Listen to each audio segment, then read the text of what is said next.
கால் records வெளியான பல சம்பவங்கள் கடந்த காலங்களில் இடம்பெற்றிருந்தன. அதிலே மிக முக்கியமான பல தீர்மானங்கள் கூட அந்த கால் ரெக்கார்ட்ஸினால் இடம்பெற்றன. குறிப்பாக வழக்கு தீர்ப்புகளுக்கு கூட இந்த கால் ரெக்கார்ட்ஸ் காரணமாகியது. அவ்வாறான மற்றுமொரு சர்ச்சைக்குரிய கால் ரெக்கார்ட் இது யாருடையது என்றால் சரித் அபேசிங்கவினுடைய கால் ரெக்கார்ட். இந்த கால் ரெக்கார்டில் குறிப்பாக சாகல ரத்நாயக்க, சிச்சி ஆகியோருடைய பெயர்களும் குறிப்பிடப்படுகின்றன.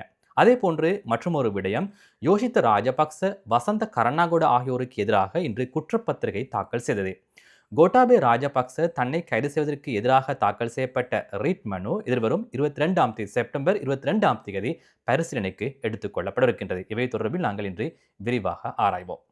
முதலாவதாக ஹரக்கட்டா எனப்படுகின்ற நதுன் சிந்தக விக்ரமரத்னவை தகுதியான ஒரு சிறைச்சாலைக்கு மாற்றுமாறு கொழும்பு மேல் நீதிமன்ற நீதிபதி புத்திக ஸ்ரீ ராகல இன்று உத்தரவிட்டிருக்கின்றார். அதாவது சிஐடியிலிருந்து தப்பிச் செல்ல முயன்ற குற்றச்சாட்டின் கீழ் பிடிஐயின் கீழ் கைது செய்யப்பட்டிருக்கின்ற நதுன் சிந்தகவை தொடர்ந்தும் பிடிஐயின் கீழ் விசாரணைகளை கொண்டு செல்ல முடியாது என்று அண்மையிலே நீதிமன்றம் அறிவித்திருந்தது. அதன் அடிப்படையில் ஹரக்கட்டா தொடர்பிலான விசாரணைகள் பிடிஐயின் கீழ் இல்லாமல், அதாவது பயங்கரவாத தடை சட்டத்தின் கீழ் இல்லாமல் சாதாரண சட்டத்தின் கீழ் கொண்டு செல்லுமாறுதான் நீதிமன்றம் உத்தரவிட்டிருந்தது. இது இவ்வாறாக இருக்கும் பொழுதுதான் இன்று இந்த தீர்ப்பு வழங்கப்பட்டிருக்கின்றது. அதாவது ஹரக்கட்டாவை தகுதியான ஒரு சிறைச்சாலைக்கு மாற்றுமாறு நீதிமன்றம் இன்று உத்தரவிட்டிருக்கின்றது. இவ்வாறாக இருக்கும் பொழுது தான் இது மற்றொரு சம்பவம் என்று பதிவாக இருக்கின்றது. நீதிமன்றத்திலே இந்த விடயங்கள் இடம்பெற்றுக் கொண்டிருக்கின்ற வேளையில் தான் மற்றொரு சர்ச்சைக்குரிய விடயம் இடம்பெற்றிருக்கின்றது. அதுதான் சர்ச்சைக்குரிய ஒரு கால் ரெக்கார்ட்ஸ் வெளியாக இருக்கின்றது. இந்த கால் ரெக்கார்ட்ஸ் யாருடையது என்றால் உங்களுக்கு தெரியும், ஐக்கிய மக்கள் சக்தியின் எஸ்டிஏபியினுடைய முன்னாள் ஹொரணை தொகுதி அமைப்பாளர் சரித் அபேசிங்க. சரித் அபேசிங்க சம்பந்தமாக நாங்கள் பேசுகின்ற பொழுது அவர் அண்மையிலே கைது செய்யப்பட்டு தற்பொழுது விளக்கமறிலிருந்து பிணை பெற்று வீடு சென்றிருக்கின்றார். இந்த சந்தர்ப்பத்திலே சரித் அபேசிங்கனுடைய ஒரு கால் ரெக்கார்ட்ஸ் இதற்கு முன்னரும் வெளியாக இருந்தது. அவர் யாருடன் பேசுகிற கால் ரெக்கார்ட்ஸ் என்றால் ஹரக்கட்டாவின் மனைவியோடு டீல் பேசுகின்ற கால் ரெக்கார்ட். அதன் பின்னர் தான் அவர்கள் 12 கோடி ரூபாவுக்கு இந்த டீலை பேசியிருந்தார்கள். ஆரம்பத்திலே 50 கோடி என்று, அதன் பின்னர் 30 கோடிக்கு குறைத்து 12 கோடியை அட்வான்ஸ் பேமெண்ட் ஒன்று செய்திருந்தார்கள். இந்த சந்தர்ப்பத்தில் தான் சரித் அபேசிங்கவின் கால் ரெக்கார்ட்ஸ் வெளியாக இருக்கின்றது. அந்த புதிய கால் ரெக்கார்ட்ஸில் குறிப்பாக சரித் அபேசிங்க பல விடயங்களை பேசுகின்றார். சிலவேளை நீங்கள் அந்த கால் ரெக்கார்ட்ஸை கேட்டிருப்பீர்கள். அதனை நான் சுருக்கமாக கூறுவதென்றால், சரித் அபேசிங்க ஒரு பக்கத்திலிருந்து பேசுகின்றார். அந்த தொலைபேசி உரையாடலில் மற்றொருவர் பேசுகின்றார். அவர் யார் என்று சரியாக தெரியாது. ஆனாலும் இவர்கள் பேசுகின்ற விடயம் இந்த நதுன் சிந்தக தொடர்பிலான விடயம். ஆகவே நாங்கள் ஏற்கனவே உங்களுக்கு இந்த விடயம் சம்பந்தமாக பணம் வழங்கியிருந்தோம், ஆனால் நீங்கள் அதனை செய்யவில்லை என்றுதான் சரித் அபேசிங்கவிடம் கூறுகின்றார். இதனை நாங்கள் வேறு யாரிடமாவது கொடுத்திருந்தால் இதனை செய்திருப்பார்கள், இல்லாவிட்டால் நான் கூட செய்திருப்பேன். ஆனால் உங்களுக்கு நாங்கள் தற்பொழுது பணம் வழங்கியும் நீங்கள் அதனை செய்யவில்லை. குறிப்பாக இவர் குறிப்பிடுகின்றார், முன்னாள் நீதி அமைச்சர் விஜிதாஸ் ராஜபக்சனுடைய மகன் ரகித்த ராஜபக்சனுடைய பெயரையும் குறிப்பிடுகின்றார். அவருடன் நாங்கள் இது சம்பந்தமாக நீங்கள் பேசியிருக்கின்றீர்கள், ஆனால் அவர் அதனை செய்ய மாட்டார், இவர் இதனை செய்ய மாட்டார் என்று அந்த தொலைபேசி உரையாடலிலே நாங்கள் கூறிய விடயங்கள் இடம்பெறவில்லை என்றுதான் குறிப்பிடுகின்றார். அதாவது ஹரக்கட்டா தொடர்பிலான விடயம் எங்களுக்கு தெரியும். ஹரக்கட்டாவை ஒரு சிறைச்சாலைக்கு மாற்றுகின்ற விடயம் அல்லது அவர் கொலை செய்யப்படுவதை தடுக்கின்ற விடயம் சம்பந்தமாகத்தான் இந்த டீல் இடம்பெற்றிருக்கின்றது. என்றாலும் கூட சரித் அபேசிங்க அந்த விடயத்தினை எப்படியாவது முகாமைத்துவம் செய்ய முயல்கின்றார், மேனேஜ் பண்ண முயல்கின்றார். சற்று நேரம் தாருங்கள், இன்னும் 2 நாட்கள் தாருங்கள், நாங்கள் இதனை செட்டில் பண்றோம் என்று சொல்லி சரித் அபேசிங்க கூறுகின்றார்.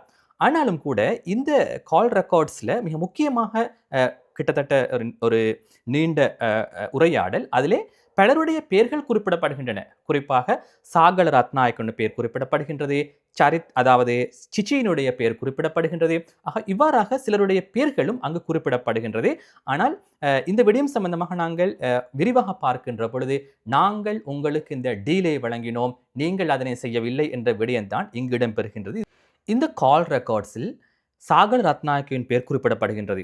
அதே போன்று சிச்சியின் பெயர் அடிக்கடி குறிப்பிடப்படுகின்றது. இதே போன்று மேலும் சிலருடைய பெயர்களும் இந்த கால் ரெக்கார்ட்ஸில் குறிப்பிடப்படுகின்றமை நாங்கள் சுட்டிக்காட்ட வேண்டிய விடயமாகும். இது இவ்வாறாக இருக்கும் பொழுது தற்பொழுது சரித் அபேசிங்க விளக்கமறியலிருந்து பிணை பெற்று தற்போது அதாவது வீட்டிலே இருக்கின்றார். அதே போன்று நதுன் சிந்தக தொடர்பிலான வழக்கு 20ஆம் தேதி நீதிமன்றத்துக்கு வரவிருக்கின்றது. அதன் பொழுது நதுன் சிந்தகவை சாதாரண சட்டத்தின் கீழ் இந்த வழக்கு முன்னோக்கி கொண்டு செல்லப்படுகின்ற பொழுது சில வேளை இவருக்கு பிணை கிடைக்கலாம் என்றுதான் எதிர்பார்க்கப்படுகின்றது. ஏனென்றால் இவருக்கு தற்போது இருக்கின்ற குற்றச்சாட்டு, அதாவது ஹரக்கட்டா எனப்படுகின்ற நதுன் சிந்தவுக்கு தற்போது இருக்கின்ற குற்றச்சாட்டு சிஐடியிலிருந்து தப்பிச் செல்ல முயன்ற குற்றச்சாட்டு தான். அதனை விடுத்து அவருக்கு இருக்கின்ற கொலை குற்றச்சாட்டுகளோ அல்லது வேறு குற்றச்சாட்டுகளுக்கோ அவர் இந்த வழக்கிலே தொடர்புபடுவதில்லை. ஆகவே தற்போது இருக்கின்ற குற்றச்சாட்டு சிஐடியிலிருந்து தப்பிச் செல்ல முயன்ற குற்றச்சாட்டு என்ற அடிப்படையில் சாதாரண வழக்காக இது அமைகின்ற பொழுது சில வேளை அவருக்கு பிணை வழங்குவதற்கான வாய்ப்புகள் காணப்படுவதாகத்தான் தற்போது தெரிவிக்கப்படுகின்றது. இந்த சந்தர்ப்பத்தில் நாங்கள் ஆராய வேண்டும்.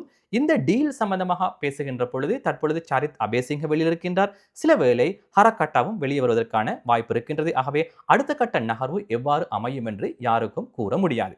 அவ்வாறாக இருக்கும் பொழுது நாங்கள் பார்க்கின்றோம், குறிப்பாக இந்த நதுன் சிந்தக கடந்த 4 வருடங்களாக சிறைச்சாலையிலே தடுத்து வைக்கப்பட்டிருக்கின்றார். இந்த சிஐடியிலிருந்து தப்பிச் செல்ல முயன்ற குற்றச்சாட்டின் அடிப்படையில் அவர் தங்காலை சிறைச்சாலையில் தடுத்து வைக்கப்பட்டிருக்கின்றார். எதிர்வரும் 20ஆம் தேதி தான் இவர் தொடர்பிலான தீர்ப்பு அறிவிக்கப்படவிருக்கின்றது. இது இவ்வாறாக இருக்கும் பொழுது நமக்கு தெரியும், பிரித்தானியாவின் ராயல் கடற்படை பயிற்சியில் ஈடுபடுவதற்கு தகுதி இல்லாத ஒருவரை அனுப்பிய குற்றச்சாட்டு சம்பந்தமாக நீண்ட காலமாக கலந்துரையாடப்படுகின்றது. அவர் வேறு யாருமல்ல, யோஷித்த ராஜபக்ச தொடர்பிலான வழக்கு. இந்த பிரித்தானிய ராயல் கடற்படை பயிற்சிக்கு தகுதி இல்லாத யோஷித்த ராஜபக்சவை எவ்வாறு தெரிவு செய்தார்கள் என்ற அடிப்படையில் தான் இந்த வழக்கு விசாரணை இடம்பெறுகின்றது. அவ்வாறாக இருந்தாலும் கூட கடந்த காலங்களில் இந்த வழக்கு தொடர்பிலே குற்றப்பத்திரிகை தாக்கல் செய்யப்பட்டிருக்கவில்லை. சாதாரணமாக குற்றப்பத்திரிகை தாக்கல் செய்யப்பட்டால் தான் வழக்கினுடைய அடுத்த கட்ட நகர்வுகள் உரிய முறையில் இடம்பெறும். நமக்கு தெரியும், சில வேளை அதிகமானவர்கள் கூறுகின்றார்கள், யாரையாவது கைது செய்தால் அவருக்கு பிணை வழங்கப்பட்டால் காலையிலே கைது செய்கின்றார்கள், மாலையிலே பிணை வழங்குவதாக குற்றச்சாட்டுக்களை சுமத்துகின்றார்கள். அல்லது 2-3 நாட்களில் பிணை கிடைத்தால் இவருக்கு பிணை வழங்கிவிட்டதாக குற்றச்சாட்டுக்களை சுமத்துகின்றார்கள். அது அவ்வாறு அல்ல. உண்மையிலேயே ஒரு வழக்கு தொடர்பிலே குற்றப்பத்திரிகை தாக்கல் செய்தால் தான் அடுத்த கட்ட நகர்வுகள் சரியாக இடம்பெற்று வழக்கு தீர்ப்பு அறிவிக்கப்படும். இதிலே மிக முக்கியமான ஒரு விடயம் தான் இன்று இடம்பெற்றது. அதாவது யோஷித்த ராஜபக்ச, வசந்த கரன்னாகொட ஆகியோருக்கு எதிராக பிரித்தானியாவின் ராயல் கடற்படை பயிற்சியில் ஈடுபடுவதற்கு சந்தர்ப்பம் வழங்கிய சம்பவம் தொடர்பிலே கொழும்பு மேல் நீதிமன்றத்திலே குற்றப்பத்திரிகை தாக்கல் செய்யப்பட்டிருக்கின்றது. அடுத்த கட்ட நகர்வுகள் தான் மிக முக்கியமான விடயங்களாக அமையப் போகின்றன. ஆகவே யோஷித்த ராஜபக்ச, வசந்த கரன்னாகொட ஆகியோருக்கு எதிராக இன்று குற்றப்பத்திரிகை தாக்கல் செய்யப்பட்டிருக்கின்றது. அதே போன்று மற்றொரு மிக முக்கியமான விடயம் தான் கோட்டாபே ராஜபக்ச, முன்னாள் ஜனாதிபதி கோட்டாபே ராஜபக்ச உயிர்த்த ஞாயிறு பயங்கரவாத தாக்குதல் தொடர்பில் தன்னை பிடிஐயின் கீழ் பயங்கரவாத தடை சட்டத்தின் கீழ் கைது செய்யப்படுவதை தடுக்கும் வகையிலே ஒரு ரிட் மனுவை தாக்கல் செய்திருந்தார். அந்த ரிட் மனுவை தொடர்ந்தும் விசாரணைக்கு எடுத்துக்கொள்வதா இல்லையா என்பது தொடர்பிலான தீர்ப்பினை எதிர்வரும் செப்டம்பர் 22ஆம் தேதி அறிவிக்க உள்ளதாக கொழும்பு மேன்முறையீட்டு நீதிமன்றம் இன்று தெரிவித்திருக்கின்றது. ஆகவே இவர் தாக்கல் செய்திருக்கின்ற ரிட் மனுவை தொடர்ந்தும் விசாரணைக்கு எடுத்துக் கொள்வதா இல்லையா என்ற விடயம் செப்டம்பர் 22ஆம் தேதி தான் தீர்மானிக்கப்பட்டிருக்கின்றது. ஆகவே மிக முக்கியமான விடயங்களாக இன்றைய செய்திகளில் இது அமைந்திருந்தன. ஆகவே இது போன்ற உண்மையான நம்பகமான செய்திகளை அறிந்து கொள்வதற்காக தொடர்ந்தும் ரியாஸ் ஹாரிஸ் 360 யூடியூப் சேனலுடன் இணைந்திருங்கள். இதுவரையும் எனது யூடியூப் சேனலை சப்ஸ்கிரைப் பண்ணாதவர்கள் சப்ஸ்கிரைப் பண்ணுங்கள். நன்றி.